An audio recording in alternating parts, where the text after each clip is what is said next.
is up, guys? Welcome back to Think Shank. It is fabulous to be back following a 2-1 Indiana Pacer lead. We are coming in after, obviously, Game 3, and talk of the town at this point is, oh shit, Indiana might be a real threat. Yeah. When you play with this much energy, relentlessness, and overall activity, I know pace is a big buzzword, but a lot of it is really about quick decision making as well as just covering all of that ground. You're going to stand a chance. And against, yes, a very, very formidable infrastructure rooted in stopping the heliocentric models, the Luka Doncic's, the Nikola Jokic's, although not quite as well. They are going to collapse in the paint, and they know that they're quick enough to get good contests on the outside. Indiana is basically the furthest you can get from a heliocentric offensive model. Top air quote engine offensively is Tyrese Haliburton, who's a 19-9 guy and likes to shoot about 13 to 14 times a game, but we did see a slight difference last night, as we will get into. Without further ado, let's jump into it, and as always, thank you for watching. It means the world, and I'm just so excited for Friday. So super quick overall game trends. Classic Oklahoma City start. They finished Q1 +8. They have gotten really accustomed to coming out and throwing the first punch. Shout out Sam Quinn for this really great stat. The NBA Finals by quarter after 3 games. OKC's +23 in the first quarter. Indiana is +27 in the fourth. A lot of that, I believe, comes down to fatigue. That theme held true last night. +8 after Q1. We have the bench volcano in Q2 to hang 40 points on the historic OKC defense. TJ McConnell coming in for steals. We got Ben Mathurin channeling his inner Kawhi Leonard. It is just an absolute ruckus in Gainbridge. After halftime, go over to Q3. It is pretty close to neck and neck. That is until the last 40 seconds when Jalen Williams scores a pull-up 3. They also get a late 2, and they push their own lead up to 5 points in the final seconds. The most telling quarter, not just because it's the last, and that's really when anybody is going to be tuning in. A complete total collapse from exhaustion from the Thunder, as I will get into. The really big verticals of the game, not going to start with that finger. Number one is the Indiana bench, absolutely volcanic in the second quarter, taking Oklahoma City off balance and really igniting Gainbridge for the starters to come back in and close out the half very strong. The Indiana defense, as I will get into, some unbelievable defensive stands, and even when they were not getting blocks or steals, they were getting their hands on balls for deflections. They were winning virtually every single 50-50 ball. And overall, playing a little bit like the Spider-Man meme. I'm just going to keep using that reference because that's most of what I feel like I'm watching in this series. The Pacers are flying around just like the Thunder typically are when you tap into the mental database. Last but not least is the Oklahoma City Thunder's fatigue, primarily spearheaded by Shai Gilgeous, as I will get into. One, we have to talk about the depth destruction because it kind of felt like a landmine that was waiting to get stepped on. Although, to be fair, Ben Mathurin going for 27 points, 4 rebounds, 1 assist on 9 of 12 field goals. This dude missed 3 shots total. Also only in 22 minutes, which is just mind-boggling. Kind of reminds me of when Karl Towns had 45 points in the first half in one of those old Minnesota games, but then got straight up benched in the fourth because they ended up losing to the Hornets. Goddamn, these guys are so good that when they are that hot, I always just have a hard time with getting them out of the game early, but that's why Carlisle makes the big bucks and I don't. What I love the most about Mathurin's game, he was playing very under control, frankly seemed to be about a decade older, and you think about some of the knocks on him in the popular discourse, a lot of it is overextending defensively, dumb fouls, a little bit too happy, driving into crowds. Hey, I come in off the bench, I need to be going 150 miles per hour, take all of the shots. This was a lot different in probably the best way I have actually seen with my own eyes. He's constantly prodding to sustain that pressure. No doubt the Thunder in the locker room are very aware of his level of aggression, given his offensive skill coming off of the bench. Again, when you are a bench scoring guy in that microwave department, it's pretty well known that you're going to be taking a lot of shots. And he did, but he didn't. But what he did do every time was he seemed like he was going to, which is really good at sustaining the level of defensive attention and the pressure on the defense, sprinting the floor constantly, which probably doesn't sound like a super big deal, but again, it all tethers back to the idea of just being a big offensive magnet for attention and then not overextending for dumb fouls defensively. That was probably the biggest knock on him, at least to my eye, seeing his play over the years. The symmetry is funny given the prolific nature of him drawing his own contact. In my opinion, the best weapon that he offers in the very deep arsenal of the Indiana offense. But he did a great job, even on SGA, particularly getting him off of the free throw line. If you have to be giving up these Kobe step backs from 16 to 19 feet, Shai's hitting them like layups. Ultimately, you're gonna have to live with that kind of shot making, but at the end of the day, you have to be willing to take something away. And if it is the free throw line, which we all know Shai will gladly eat you alive with, then so be it. It's also worth noting he ended up shooting 87% true shooting, combination of 3-point and twos. Threes are weighted heavier because they're worth more points. That unbelievable supernova from Kawhi Leonard against the Nuggets in Game 2, he ended up finishing at 92% on 19 field goal attempts. He only missed 4. Mathurin only missed 3 in 7 fewer attempts, but in 17 fewer minutes. A quarter and a third? That just goes to show how fucking hot this kid was. He could not miss, but again, these shots always felt desired and in his wheelhouse. Next, Obi Toppin finishes with the team high plus 18 on off, which has to be one of the first times that has ever happened, and having it happen against the Thunder in the finals, it makes me really happy because you can say whatever you want about his off-ball attentiveness defensively, some of his finishing near the basket makes you giggle, but that dude plays his fucking heart out. And even Haliburton in the post-game interview, first thing he says is, goddamn, that guy is so perfect for our system, and he is totally right. So much activity, so much energy. Huge putback going around 3 OKC traffic cones in the fourth. Something that, honestly, I like in general, given this particular matchup and his physical and athletic advantages against the Thunder on the offensive glass. TJ McConnell, the one and only, with 5 massive steals, 3 of which coming off of the inbounds by Oklahoma City. Even if you're a Thunder fan, I have to imagine that is one of the signs of, yep, this might not be our night. Those are so uncharacteristic, but it isn't that uncharacteristic for a bunch of 22 to 25-year-olds in the NBA Finals for their first time, aka the apex of the sport. Good on TJ for reading those kinds of plays and converting them, most importantly, into points quite quickly. And it all underlies the engagement of Gainbridge. Obviously, Carlisle called out how incredible the Thunder fans are at Paycom. It's a notorious thing. Everybody agrees they're at least in the top 3 when it comes to deafening, voracious home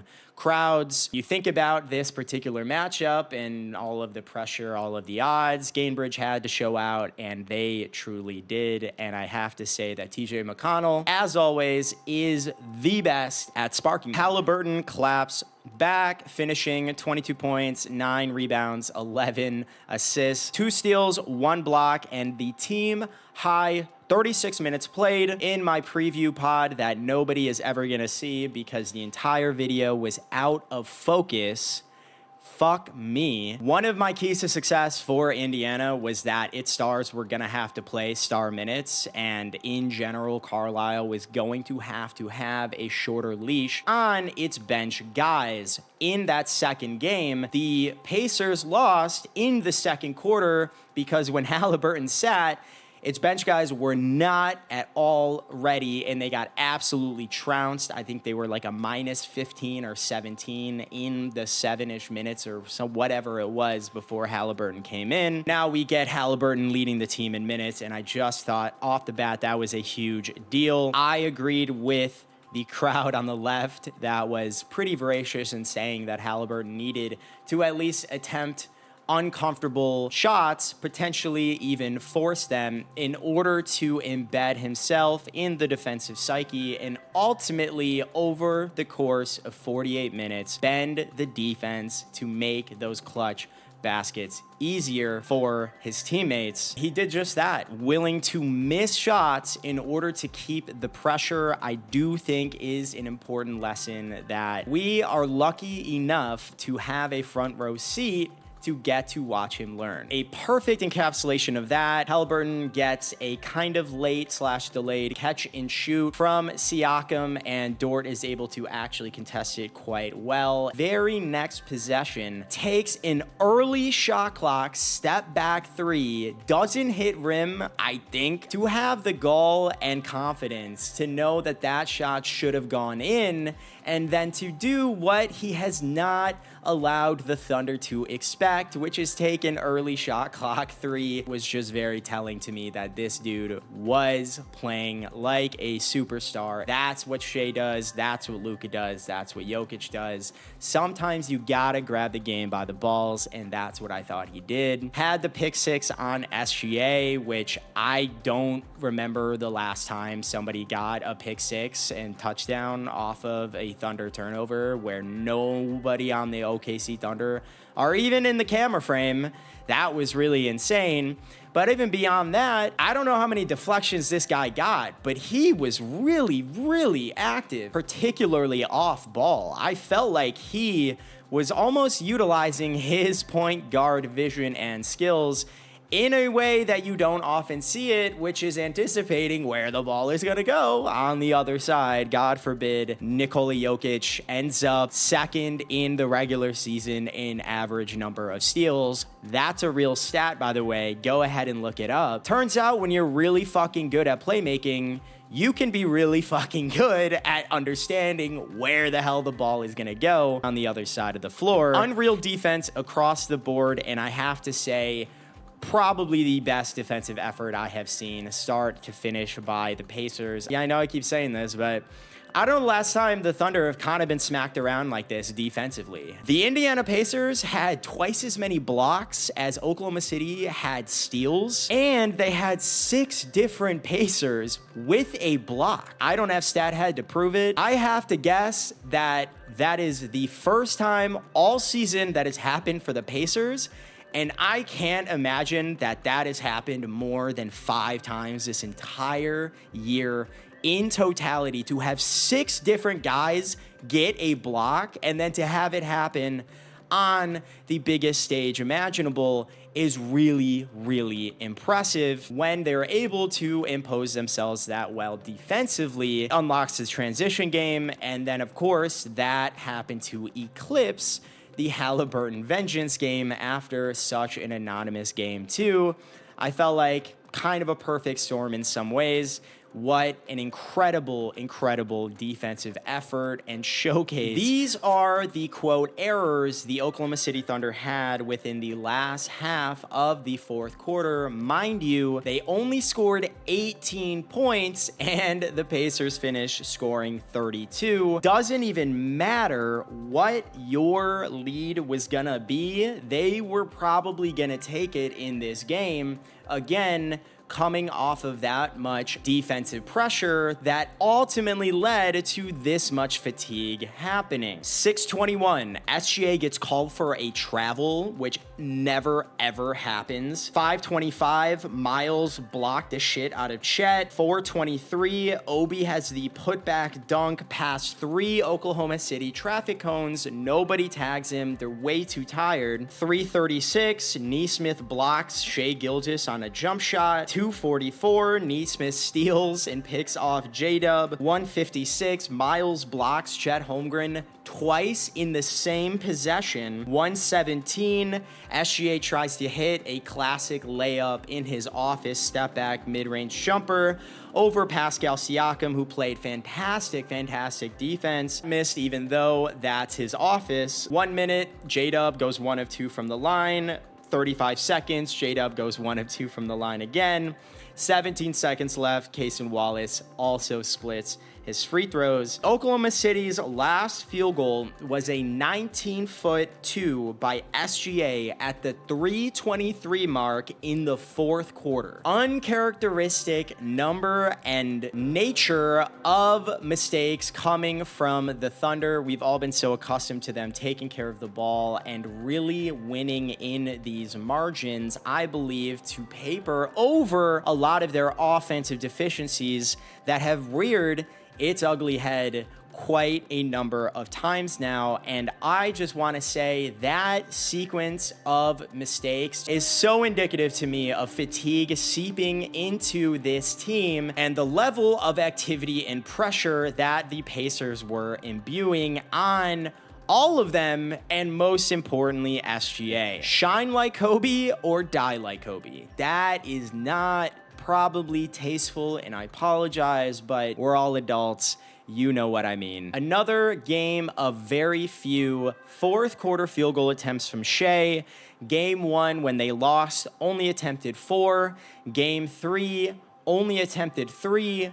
And I was tweeting even towards the end of the third quarter, Shai gets subbed out at the 52nd mark. He looked fucking wiped. Fast forward into the fourth, and the things that I had flagged from game 1 came back into frame. Shai giving the ball up to Dub and being like, hey, you got it. Go ahead and be me, essentially. One of the biggest detriments and underlying storylines of SGA and his breakout finals performance is he doesn't have off-ball gravity because his outside range is not established and everybody knows what he's trying to do. He is just so freaking good and talented at doing it. But when you think about the context of multi-layered, multifaceted offensive threats and dexterity, it isn't the same as like an Anthony Edwards who put in clearly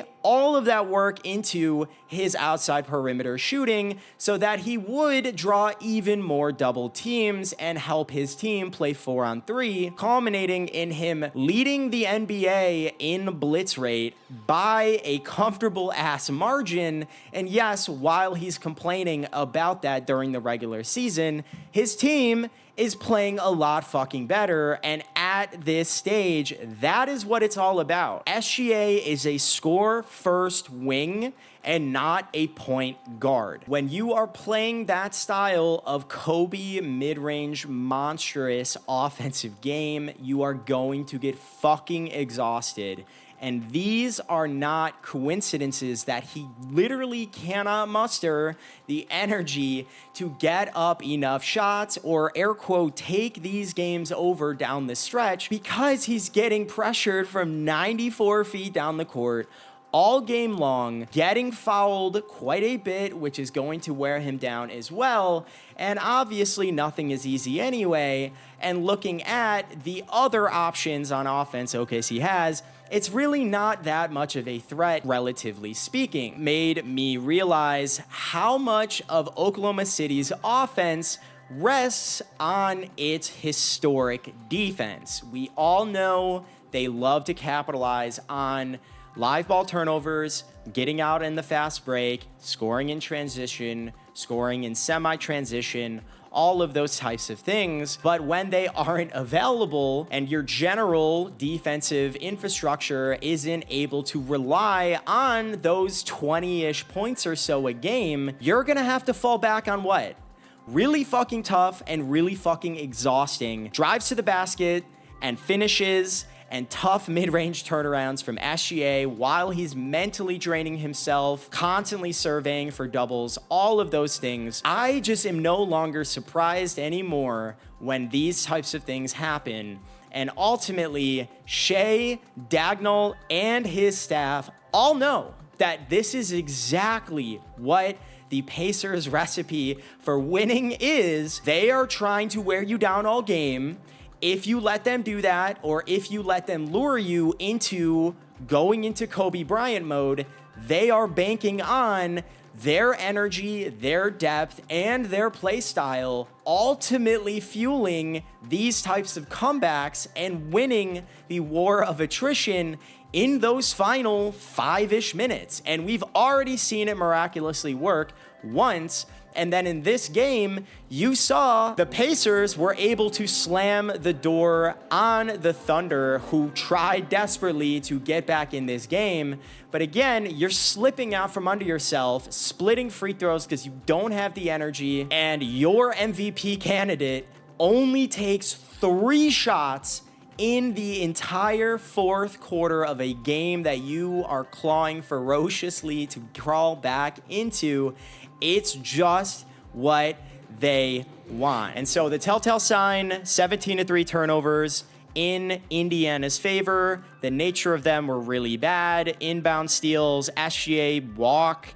Chet stumbles off of the doubles when they were there and they were trying to find the open guy. Lou Dort was the only member of the Thunder out of their top 8 guys by minutes with 0 turnovers. Shai finishes with 6 turnovers in this game. Caruso only 1 turnover, but 3 personal fouls. I thought a couple of them were pretty freaking frustrating, and he's pretty demonstrative on the court.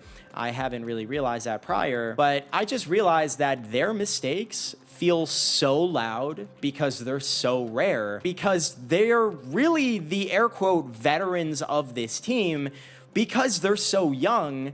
Shai is only 26 and Caruso is 31, and he's only been 31 for a little while. Just something I realized thinking about some of those indicators for evaluating how the Thunder are actually doing and what sorts of impacts they're gonna have on the other guys. I just felt like their mistakes are so amplified for the team, and then you end up getting everybody gets a turnover besides Dort, and ultimately this game is lost in the fourth quarter. All right, guys, thank you so much for watching, and until next time.